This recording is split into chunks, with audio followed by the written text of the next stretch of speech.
आशा करती हूँ आप लोग खूब स्वस्थ हैं, मस्त हैं और अपनी पढ़ाई में व्यस्त हैं।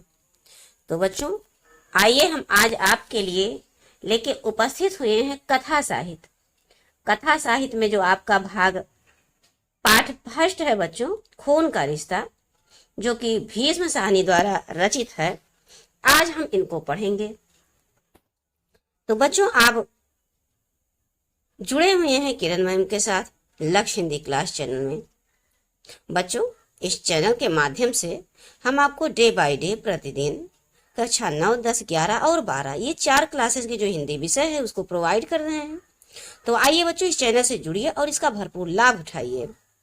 तो ये जो खून का रिश्ता है बच्चों, इसके बारे में आप जान लीजिए, हो सकता है आप इसे अवगत ना हो।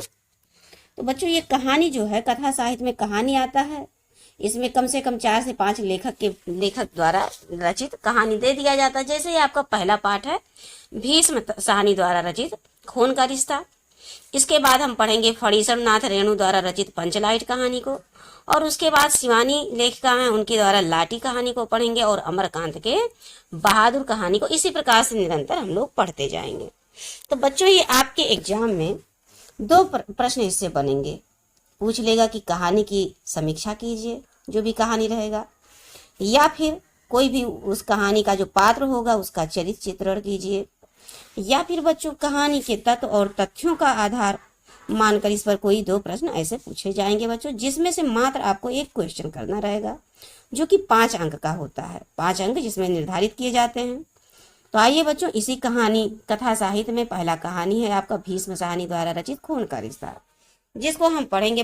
बच्चों, आगे बढ़ने से पहले छोटी सी रिक्वेस्ट, जी हाँ बच्चों, की चैनल को आप सब्सक्राइब करें, वीडियो को लाइक भी करें, और अन्य फ्रेंड सर्कल में बच्चों अपने मित्रों में इसको शेयर करने का प्रयास करें बच्चों। तो आइए इस 2 पंक्तियों से हम प्रारंभ करते हैं। खून का रिश्ता। कहते हैं कि वक्त के साथ सभी संदर्भ बदल जाते हैं, वक्त के साथ सभी संदर्भ बदल जाते हैं, लोग वही रहते हैं, रिश्तों के अर्थ बदल जाते हैं। तो आइए, इस कहानी में कुछ ऐसा ही पात्र है बच्चों, इसको हम समझते हैं। और पहले ध्यान से पूरी कहानी को हम लोग पढ़ा जाएगा। इसमें अगर कहानी ज्यादा लंबा पड़ा तो हम 2 पार्ट में इसको पढ़ेंगे, फिर इससे संबंधित क्वेश्चन आंसर को कंप्लीट कराएंगे, जो कि आपके लिए 5 नंबर फिक्स करेगा। और 5 नंबर आपका फिक्स है बच्चों, बस कंसंट्रेशन से आप कहानी को सुनिए और इससे संबंधित प्रश्न करवा देंगे। उसको 2 से 4 बार पढ़ लीजिएगा और उसको कॉपी में उसको उतार लीजिएगा बच्चों, जैसा हम लिखवा देंगे आप वैसा उतार लीजिएगा कॉपी में, और उसी का रिवीजन करते हुए एग्जाम में जाएंगे। पूरा 5 नंबर आपका आएगा। चलिए बच्चों, इस विश्वास के साथ हम लोग आगे बढ़ते हैं और कहानी को ध्यान पूर्वक पढ़ते हैं। चलिए बच्चों, तो प्रारंभ करते हैं। हाट की पार्टी पर बैठा चाचा मंगल सेन हाथ में चिलम थामे सपने देख रहा था। उसने देखा कि वो समधियों के घर बैठा है और वीर जी की सगाई हो रही है। उसकी पगड़ी पर केसर के छींटे हैं और हाथ में दूध का गिलास है, जिसे वो घूंट घूंट करके पी रहा है। दूध पीते ही कभी बादाम की गिरी मुंह में जाती है, कभी पिस्ते की। बाबूजी पास खड़े समधियों से उसका परिचय करा रहे हैं। यह मेरा चचा जाद छोटा भाई है, मंगल सेन। समधी मंगल सेन के चारों ओर घूम रहे हैं। उनमें से एक झुककर बड़े आग्रह से पूछता है, और दूध लाऊं चाचा जी? थोड़ा और? अच्छा, ले आओ आधा गिलास, मंगल सेन कहता है, और तर्जनी से गिलास के तले में से शक्कर निकालकर चाटने लगता है। अब आइए आगे बढ़े बच्चों। मंगल सेन ने जीभ का चटकारा लिया और सिर हिलाया। तंबाकू की कड़वाहट से भरे मुंह में मिठास आ गई, मगर स्वप्न भंग हो गया। हल्की सी झुरझुरी मंगल सेन के सारे बदन में दौड़ गई और मन सगाई पर जाने के लिए ललक उठा। यह सपनों की बात नहीं थी, यह सचमुच भतीजे की सगाई का ही दिन था। बस थोड़ी देर बाद ही सगे संबंधी घर आने लगेंगे और बाजा बजेगा। फिर आगे आगे बाबूजी और पीछे पीछे मंगल सेन और घर के अन्य संबंधी सभी सड़क पर चलते हुए समधियों के घर जाएंगे। अब देखिए बच्चों, यहाँ पर ये स्वप्न तो भले देख रहे थे बैठे बैठे, पर यह स्वप्न नहीं था, यह हकीकत था। उनके बाबू जो जी थे, बड़े भाई थे, उनके पुत्र वीर जी का सगाई था आज। अब बच्चों आगे देखिए हम क्या है। मंगल सेन के लिए खाट पर बैठना संभव हो गया था। बदन में खून तो छटाक भर था, मगर मगर ऐसा लगा था कि बैठने नहीं देता था। ऐन ऐन उसी वक्त कोठरी में संतू आ जाता है। अब देखिए बच्चों, सबसे पहले हम पात्र को, यहाँ पर 4 पात्र हो गए, तो हमने पात्र पे हाईलाइट नहीं किया, अंडरलाइन कर देते हैं। आप पात्र पे फोकस कीजिएगा। ये आपके पात्र हो गए मंगल सेन एक, जो चाचा हैं, और दूसरा बच्चों वीर सिंह, ये जो इनके चाचा के इनके भतीजे हैं। और उसके बाद ये बाबूजी आ जाते हैं। ये देखिए तीसरा पात्र इनके बड़े भाई हैं मंगल सेन के। और बच्चों अब हम चौथे पार्ट की ओर आगे बढ़ रहे हैं। ये देखिए संतू, ये घर के नौकर हैं। ये चौथा पार्ट है। चलिए आगे बढ़ते हैं हम लोग बच्चों। ये देखिए संतू। अब हम लोग फिर बढ़ते हैं आगे बैठकर। अभी हमने 4 पात्र को देखा बच्चों, अभी इसमें थोड़ा सा और पात्र हैं। मंगल सेन के हाथों में से चिलम लेते हुए बोला, तुम्हें सगाई पर नहीं ले जाएंगे चाचा।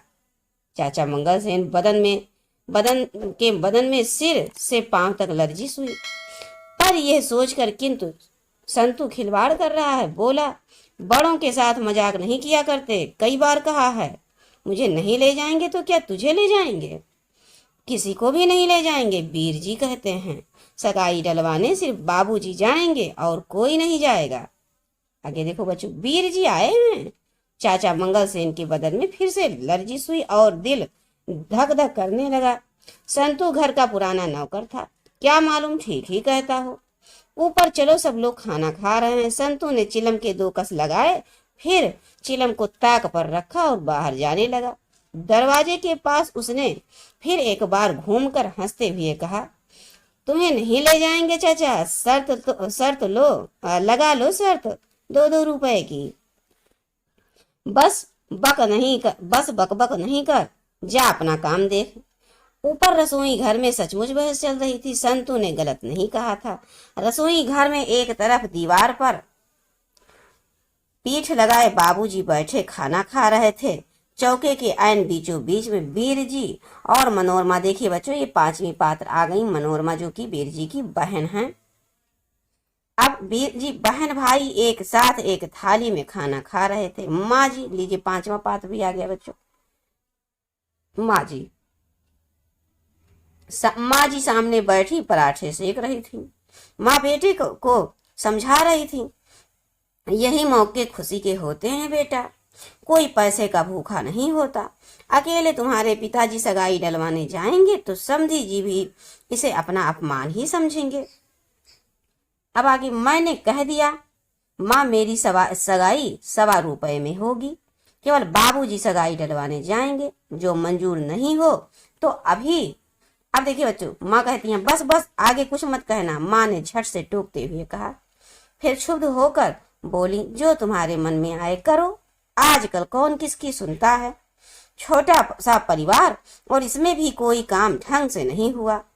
मुझे तो पहले ही मालूम था तुम अपनी करोगे। अपनी क्यों करेगा, मैं कान खींचकर इसे मनवा लूंगा। बाबूजी ने बेटे की ओर देखते हुए बड़े ही दुलार से कहा। पर वीर जी खींच उठे, क्या आप खुद नहीं कहा करते थे कि ब्याह शादियों पर पैसे बर्बाद नहीं करना चाहिए? अब अपने बेटे की सगाई का वक्त आया तो सिद्धांत ताक पर रख दिए। बस आप अकेले जाइए, 1.25 रुपया लेकर और सगाई डलवा आइए। वाह वाह जी, मैं क्यों ना जाऊं, आजकल बहनें भी जाती हैं। मनोरमा सिर झटक कर बोली। वीर जी ने कहा, तुम इस मामले में चुप रहो। सुनो बेटा, ना तुम्हारी बात ना मेरी। बाबूजी बोले, केवल 5 या 7 संबंधी लेकर जाएंगे, कहोगे तो बाजा भी नहीं होगा। वहां उनसे कुछ मांगेंगे भी नहीं, जो समधी जी ठीक समझें दे दें, हम कुछ नहीं बोलेंगे। इस पर वीर जी तुनक कर कुछ कहने जा ही रहे थे, जब सीढ़ियों पर मंगल सेन के कदमों की आवाज आई। अच्छा, अभी मंगल सेन से कोई बात नहीं कहना, खाना खा लो, फिर बातें होती रहेंगी, माँ जी ने कहा। फिर आगे देखिए बच्चों, 50 बरस उम्र के मंगल सेन के बदन के सभी चूल अर्थात हड्डी पुर्जे ढीले हो गए थे। जब चलता तो उचक उचक कर हिचकोले खाता, और जब सीढ़ियां चलता तो पांव घसीट कर बार बार छड़ी छकोरता हुआ। जब भी वो सड़क पर जा रहा होता है, मोड़ पर साइकिल वाला दुकानदार हमेशा मंगल सेन से मजाक करके कहता, आओ मंगल सेन जी पेच कस दें। और जवाब में मंगल सेन हमेशा उसे छड़ी दिखाकर कहता है, अपने से बड़ों के साथ मजाक नहीं किया करते, तू अपनी हैसियत तो देख। मंगल सेन को अपनी हैसियत पर बड़ा नाज था। किसी जमाने में फौज में रह चुका था, इस कारण अभी भी सिर पर खाकी पगड़ी पहनता था। खाकी रंग सरकारी रंग है। पटवारी से लेकर बड़े बड़े इंस्पेक्टर तक सभी खाकी पगड़ी पहनते हैं। इस पर ऊंचा खानदान और शहर के धनी मानी भाई के घर रहना आंचता नहीं तो क्या करता। दहलीज पर पहुंचकर मंगल सेन ने अंदर झांका। खिचड़ी मूछें और सस्ता तंबाकू पीते रहने के कारण पीली हो रही थी। धनी भौहों के नीचे दाई आंख कुछ ज्यादा खुली हुई और बाई आंख कुछ ज्यादा सिकुड़ी हुई। सामने के 3 दांत गायब थे। भौजाई, आप रोटियां सेक रही हैं नौकर के होते हुए। आओ आओ मंगल सेन, आओ जरा देखो यहाँ कौन बैठा है। नमस्ते चाचा जी, वीर जी ने बैठे बैठे कहा। उठकर चाचा जी को पालागन करो बेटा, तुम्हें इतनी भी अकल नहीं। बाबूजी ने बेटे को झिड़क कर कहा। वीर जी उठकर खड़े हुए और झुककर चाचा जी को पालागन किया। चाचा जी झेंप गए। कोने में बैठा संतू, जो नल के पास बर्तन मलने लगा था, कंधे के पीछे मुंह छिपाए हंसने लगा। जीते रहो, बड़ी उम्र हो, मंगल सेन ने कहा और वीर जी के सिर पर इस प्रकार गंभीरता से हाथ फेरा कि वीर जी के बाल बिखर गए। मनोरमा खिलखिलाकर हंसने लगी। सगाई वाले दिन वीर जी खुद आ गए हैं। वाह वाह, बैठ जा मंगल सेन, बहुत बातें नहीं करते। बाबूजी बोले, आप मेरी जगह बैठ जाइए। चाचा जी, मैं दूसरी चटाई ले लूंगा, वीर जी ने कहा। 2 मिनट खड़ा रहेगा तो मंगल सेन की टांगे नहीं टूट जाएंगी, बाबूजी बोले। ये खुद भी चटाई ले सकता है। जाओ मंगल सेन, जरा टांगे हिलाओ और अपने लिए चटाई उठा लाओ। माँ जी ने दांत तले होंठ दबाया और घूर घूर कर बाबूजी की ओर देखने लगी। नौकरों के सामने तो मंगल सेन के साथ इस तरह रुखाई से नहीं बोलना चाहिए। आखिर तो खून का रिश्ता है, कुछ लिहाज करना चाहिए। मंगल सेन छज्जे पर से चटाई उठाने गया। दरवाजे पर के पास पहुंचकर नौकर की पीठ के पीछे से गुजरने लगा तो संतू ने हंसकर कहा, वहां नहीं है चाचा जी, मैं देता हूँ, ठहरो। एक ही बर्तन रह गया है, मल कर उठता हूँ। संतू निश्चिंत होकर बैठ गया। कंधों के बीच सिर झुकाए बर्तन मलता रहा। मनोरमा घुटनों के ऊपर अपनी ठुड्डी रखे दोनों हाथों से अपने पैरों की उंगलियां मलती हुई कोई वार्ता सुनाने लगी। दुकानदारों की टांगे कितनी छोटी होती है भैया, क्या तुमने कभी देखा है? अपनी भाई की ओर कनखियों से देखकर हंसती हुई बोली। जितनी देर वह गद्दी पर बैठे रहे ठीक लगते हैं, पर जब उठे तो साथ छोटे हो जाते हैं। इतनी छोटी छोटी टांगे। आज मैं एक दुकान पर सूटकेस लेने गई। उठो संतू, चटाई ला दो। हर वक्त मजाक अच्छा नहीं होता, चाचा मंगल सेन संतू से आग्रह करने लगा। वहां खड़े क्या कर रहे हो मंगल सेन, चलो इधर आओ। उठ संतू, चटाई ले आ। सुनता नहीं तू? इसे कोई बात कहो तो कान में दबा जाता है, माँ बोली। संतू की पीठ पर चाबुक पड़ी। उसी वक्त उठा और जाकर चटाई ले आया। माँ जी ने चूल्हे के पास दीवार पर के साथ रखी 2 थालियों में से एक थाली उठाकर मंगल सेन के सामने रख दी। मैले रुमाल से हाथ पोंछते हुए मंगल सेन चटाई पर बैठ गया। थाली में आज 3 भाजियां रखी थीं। चपातियां खूब गरम गरम थीं। सहसा बाबूजी ने मंगल सेन से पूछा, आज रामदास के पास गए थे, किराया दिया उसने या नहीं? अब देखिए बच्चों, ध्यान से आप पढ़ रहे हैं, मुझे पूरा विश्वास है, क्योंकि जब तक कंसंट्रेशन से नहीं सुनेंगे क्वेश्चन कठिन हो जाएगा करना। और आपको तो क्वेश्चन ही हल करना है, क्योंकि 5 नंबर लाना है, बस मात्र 5 नंबर आपको निकालना है किसी भी तरह से, इसलिए मन लगा के पढ़िए। मंगल सेन खुशी में था। उसी तरह चहक कर बोला, बाबूजी वो अफीमची कभी घर पर मिलता है कभी नहीं, आज घर पर ही नहीं। एक थप्पड़ मैं तेरे मुंह पर लगाऊंगा। तुमने क्या मुझे बच्चा समझ रखा है? रसोई घर में सन्नाटा छा गया। माँ ने होंठ भींच लिए। मंगलसेन की पुलकन सिरहन में बदल गई। उसका दायां गाल हिलने सा लगा, जैसे चपट पड़ने पर सचमुच हिलने लगता है। किराया उस पर चढ़ गया है। तू करता क्या रहता है? नुक्कड़ में बैठे संतू के भी हाथ बर्तनों को मलते मलते रुक गए। भाई बहन फर्श की ओर देखने लगे। हाय बेचारा, मनोरमा ने मन ही मन कहा और अपने पैरों की उंगलियों की ओर देखने लगी। वीर जी का खून खौल उठा। चाचा जी गरीब हैं, इसीलिए इन्हें इतना धुतकारा जाता है। और पराठा डालूं मंगलसेन जी? माँ ने पूछा। मंगलसेन का कौर अभी गले में अटका हुआ था। दोनों हाथों से थाली को ढकते हुए हड़बड़ा कर बोला, नहीं भौजाई जी, बस जी, हो गया। जब मेरे यहाँ रहते ये हाल है, जब मैं कभी बाहर जाऊंगा तो क्या हाल होगा। मैं चाहता हूँ तू सीख जाए और किराए का सारा काम संभाल ले, मगर 6 महीने तुझे यहाँ आए हो गए, तूने कुछ नहीं सीखा। इस वाक्य को सुनकर मंगलसेन के सर्द लहू में थोड़ी सी हरारत आई। मैं आज ही किराया ले आऊंगा बाबूजी। ना देगा तो जाएगा कहाँ? मेरा भी नाम मंगलसेन है। मुझे कभी बाहर जाना पड़ा तो तुम्ही को तो काम संभालना है। नौकर कभी किसी को कमाकर नहीं खिलाते। जमीन जायदाद का काम करना हो तो सुस्ती से काम नहीं चलता। कुछ हिम्मत से काम लिया करो। मंगलसेन के बदन में झुरझुरी हुई। दिल में ऐसा हुलास उठा कि जी चाहे कि पगड़ी उतार कर बाबूजी के कदमों में रख दूं। हुकुम हुमक कर बोला, चिंता ना करो जी, मेरे होते चिड़ी फड़क जाए तो कहना। डर किस बात का? मैंने लाम देखी है बाबूजी। बसरे की लड़ाई में कप्तान रस्किन था हमारा। कहने लगा, देखो मंगलसेन, हमारी शराब की बोतल लारी में रह गई है, वो हमें चाहिए। उधर मशीन गन चल रही थी। मैंने कहा, अभी लो साहब, और अकेले मैं वहां से बोतल निकाल लाया। ऐसी क्या बात है? मंगलसेन फिर चहकने लगा। मनोरमा मुस्कुराई और कनखियों से अपने भाई की ओर देखकर धीमे से बोली, चाचा जी की दुम फिर हिलने लगी। मंगलसेन खाना खा चुका था। उठते हुए हंसकर बोला, तो 4 बजे चलेंगे ना सगाई डलवाने? तू जा, अपना काम देख, जो जरूरत हुई तो तुम्हें बुला लेंगे। बाबूजी बोले। चाचा मंगलसेन का दिल धक से रह गया। संतु शायद ठीक कहता था, मुझे नहीं ले चलेंगे। उसे रुलाई सी आ गई, मगर फिर चुपचाप उठ खड़ा हुआ और बाहर जाकर जूते पहनने लगे। छड़ी उठाई और झूलता हुआ सीढ़ियों की ओर जाने लगा। अब देखिए बच्चों, वीर जी का चेहरा क्रोध और लज्जा से तमतमा उठा। मनोरमा को डर लगा कि बात और बिगड़ेगी। वीर जी कहीं बाबूजी से ना उलझ बैठे।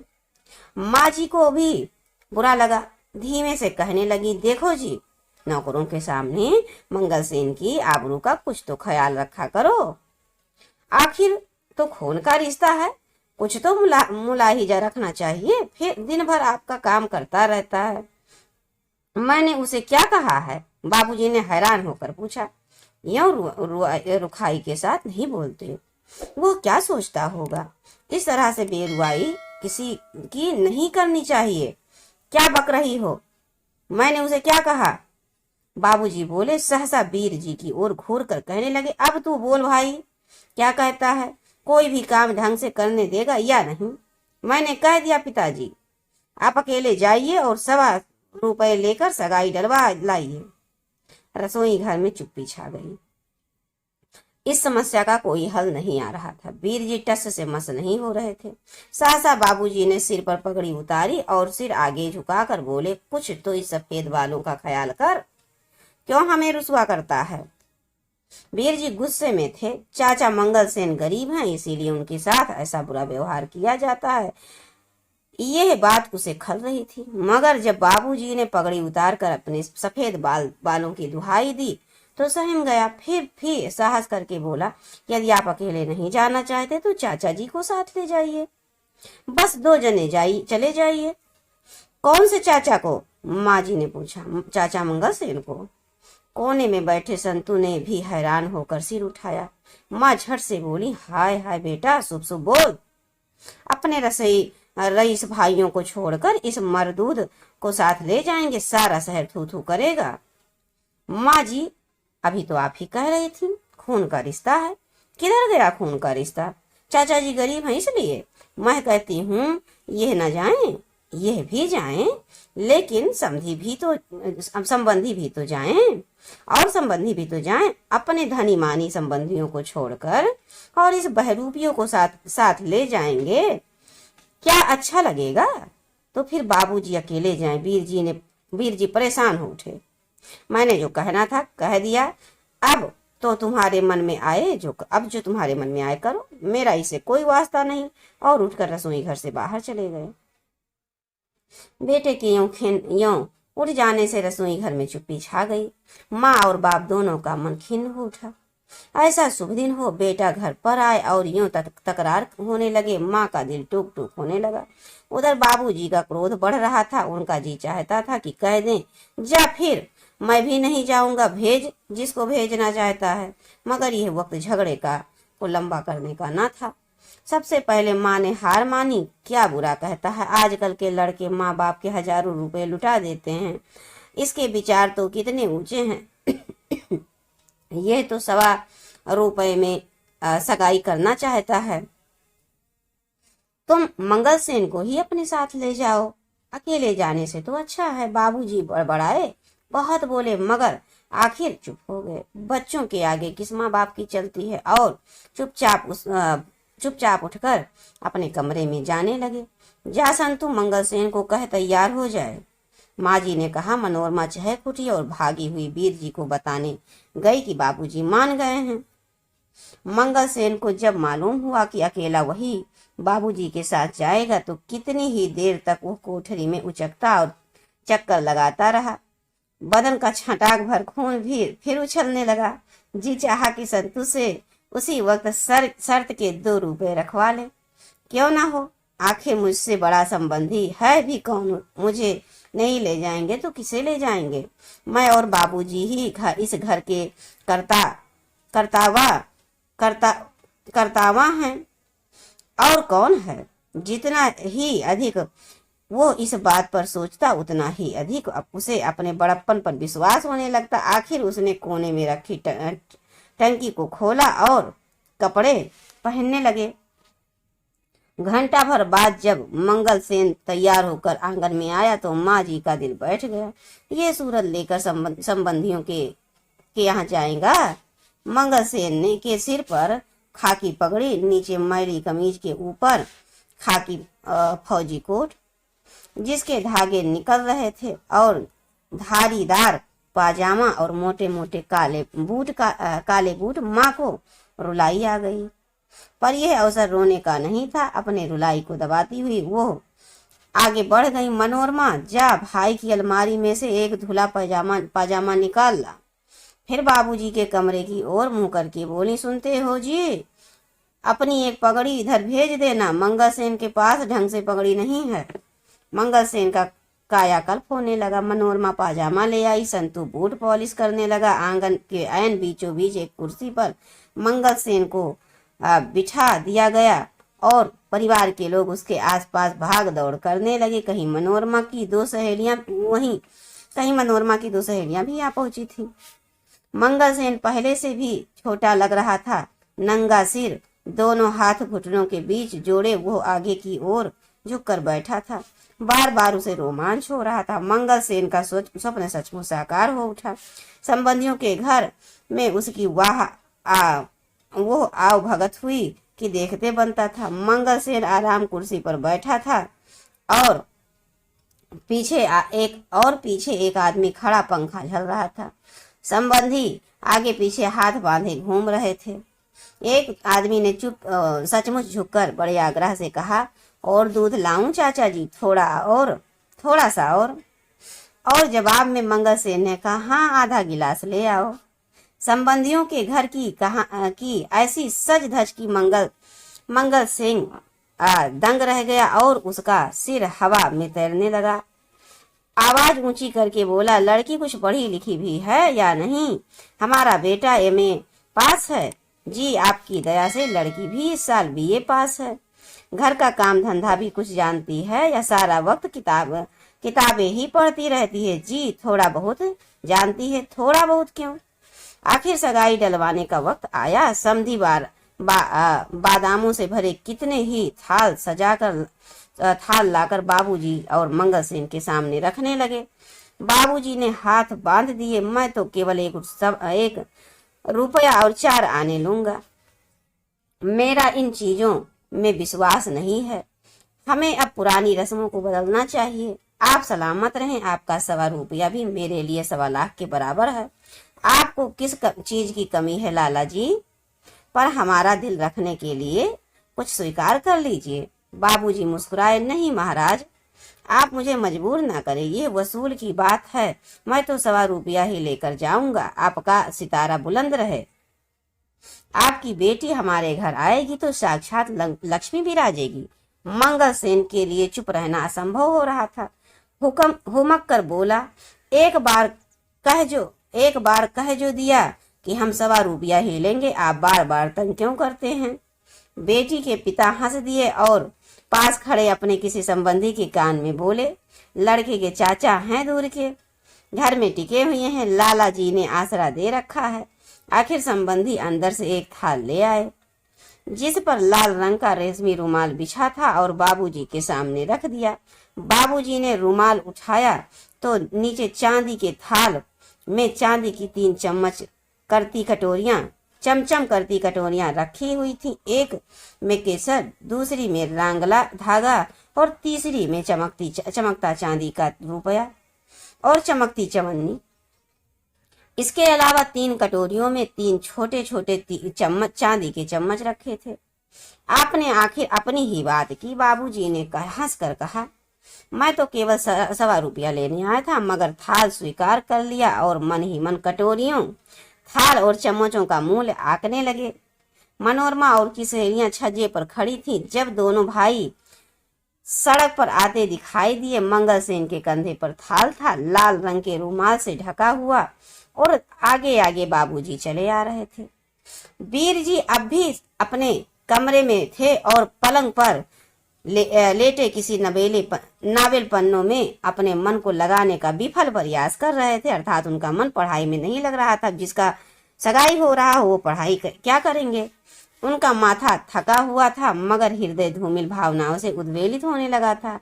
क्या प्रभा मेरे लिए भी कोई संदेश भेजेगी? 1.25 रुपये में सगाई डलवाने के बारे में वो क्या सोचती होगी?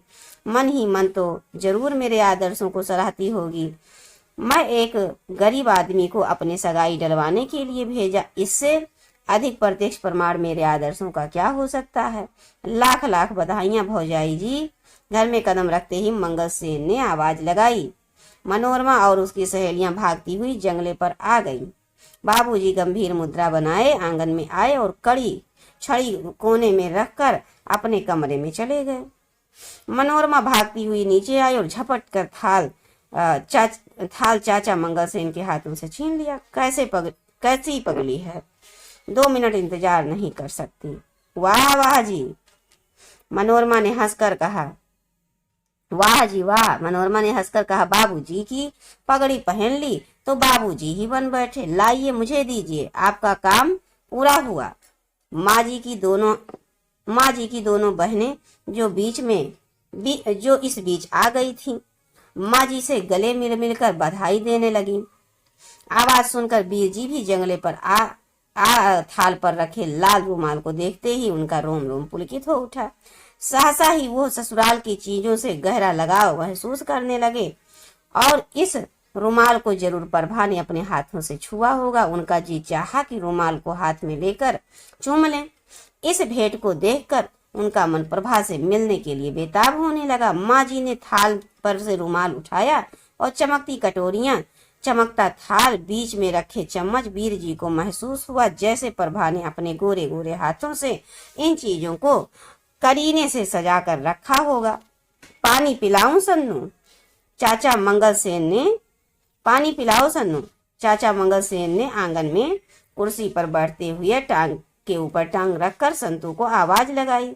इतने में माँ जी की याद आई। 3 कटोरियां और 2 चम्मच।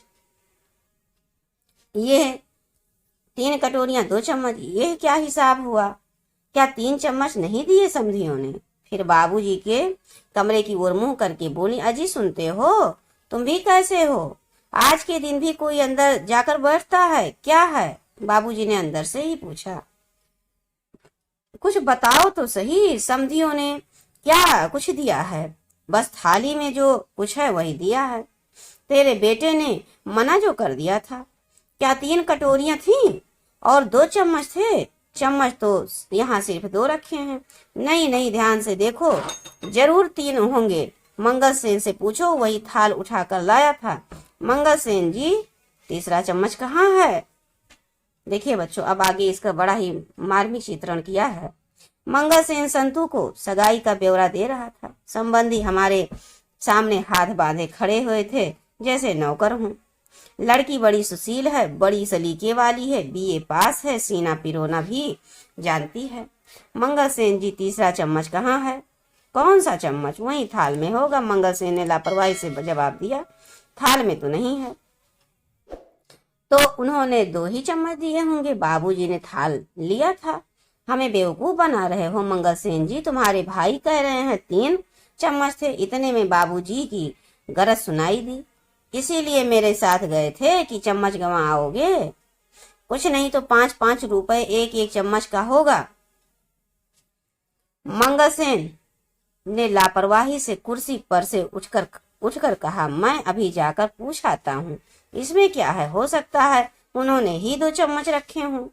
वहां कहाँ जाओगे? बताओ चम्मच कहाँ है? सारा वक्त तो थाल पर रुमाल रखा रहा। बाबूजी, थाल तो आपने लिया था, आपने चम्मच नहीं गिने थे। मेरे साथ चालाकी करता है, बदजात। बता तीसरा चम्मच कहाँ है? माँ जी चम्मच खो जाने पर विचलित हो उठी थी। बहनों की ओर घूमकर बोली, गिनी चुनी तो समधियों ने चीजें दी है, उनमें से भी अगर कुछ खो जाए तो बुरा तो आखिर लगता ही है। कैसा ठीक आदमी है, सुन रहा है और कुछ बोलता नहीं है। बाबूजी ने गरज कर कहा।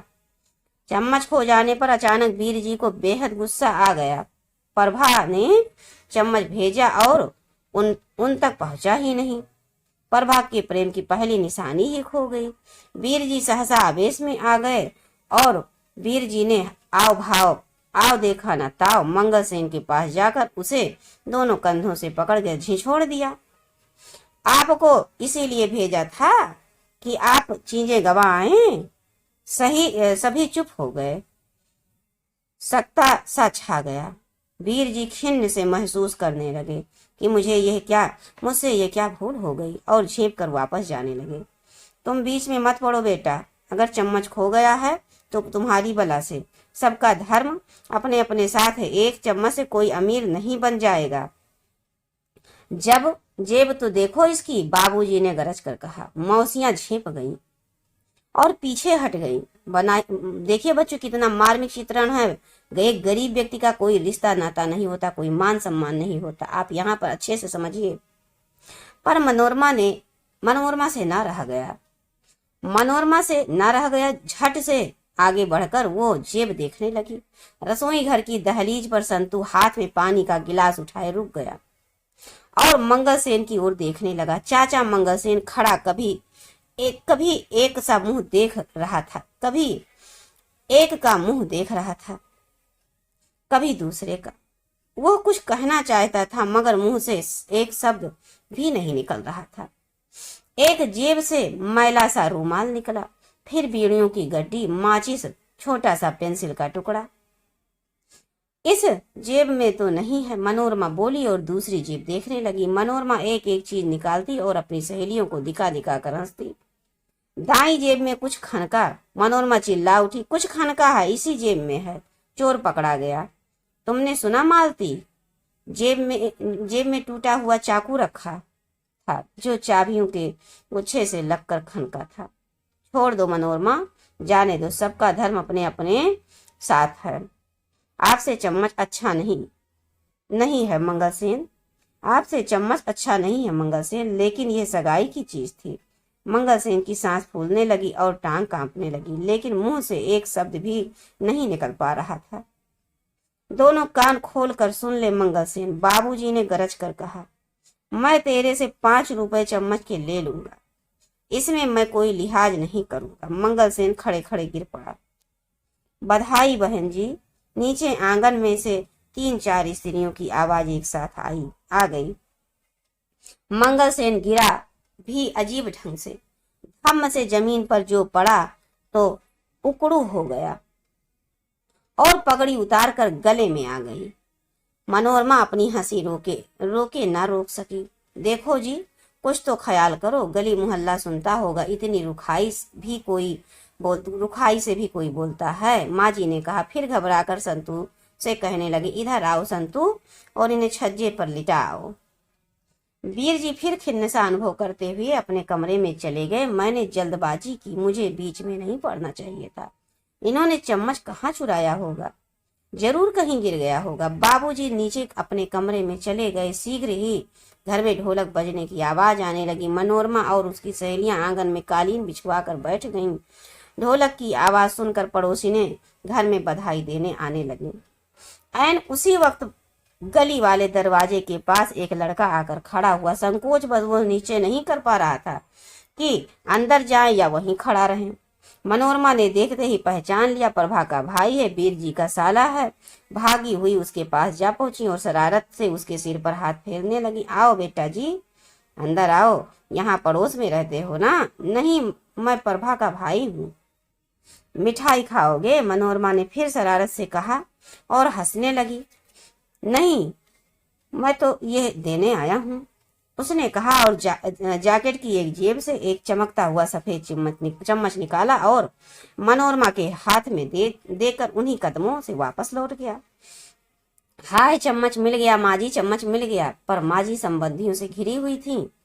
मनोरमा रुक गई और माँ से नजरें मिलाने की कोशिश करते हुए हाथ ऊंचा करके चम्मच हिलाने लगी। चम्मच को कभी नाक पर रखती, कभी हवा में हिलाती, कभी ऊंचा फेंक कर हाथ में पकड़ती, मगर माजी को कुछ समझ में नहीं आता। छज्जे पर संतू मंगलसेन को खाट पर लिटाया और मुंह पर पानी छीटा देते हुए बोला, तुम शर्त जीत गए, बस तनख्वाह मिलने पर 2 रुपए नगद तुम्हारी हथेली में रख दूंगा। देखिए बच्चों, आपने इस कहानी को समझा, आप अच्छे से समझ गए होंगे कि रिश्ते क्या होते हैं। मैंने जो शुरुआत में पंक्ति बोली बच्चों, पहले क्या थे? पहले फौज में थे। क्या इनका वहां मान सम्मान नहीं रहा होगा? क्या फिर उस समय इनका रिश्ते नातों में मान सम्मान नहीं रहा होगा? जरूर रहा होगा। लेकिन आज देखिए, जब वो रिटायर हो गए और 50 वर्ष की ऐसी अवस्था में आ गए और उनके पास अपना कोई पुत्र पत्नी कोई परिवार नहीं था, भाई के यहाँ उनकी कैसा आव भगत हो रहा था, आप देख रहे हैं इस कहानी के माध्यम से। तो ये वाक्य यहाँ पर पूरी तरह सटीक बैठता है बच्चों कि वक्त के साथ सभी संदर्भ बदल जाते हैं और लोग वही रहते हैं, पर रिश्तों के अर्थ बदल जाते हैं बच्चों। तो आप समझिए, आपके आसपास भी कोई चाचा होंगे ऐसे मंगलसेन। इसीलिए इस कहानी में चीज दिया भी गया है कि आप सीखें, समझें, जागरूक हों कि हमें कैसे व्यवहार करना चाहिए।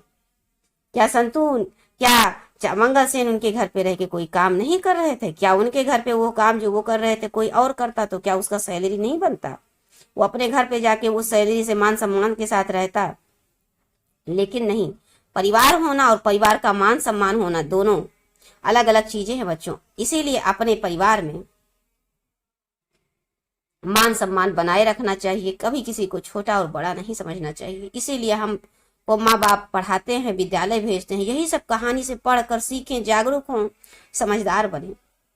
तो आइए बच्चों, आज हमने खून के रिश्ते को भली प्रकार से पढ़ा, समझा और रिश्तेदारी को अच्छे से समझ पाया और जाना। तो बच्चों, अब हम इससे संबंधित नेक्स्ट क्लास में आपको क्वेश्चन आंसर करवाएंगे। जैसे प्रश्न हमने आप बताया कि आपसे बनेगा कि खून का रिश्ता कहानी का समीक्षा कीजिए, इस प्रकार से क्वेश्चन बन सकते हैं। या कह देगा इसमें कि मंगलसेन के चरित्र का चित्रण कीजिए, या इसमें से किसी के भी वीर जी के चरित्र का चित्रण कीजिए, किसी के भी क्वेश्चन के माध्यम से आपसे पूछेगा। तो आइए बच्चों, अब हम मिलते हैं आपको नेक्स्ट क्लास में। चलते चलते छोटी सी रिक्वेस्ट बच्चों, जी हाँ बच्चों, आप जानते हैं चैनल को सब्सक्राइब कीजिए और वीडियो को लाइक अवश्य करें बच्चों, और अपने फ्रेंड सर्कल में शेयर करने का प्रयास करें। जय हिंद बच्चों।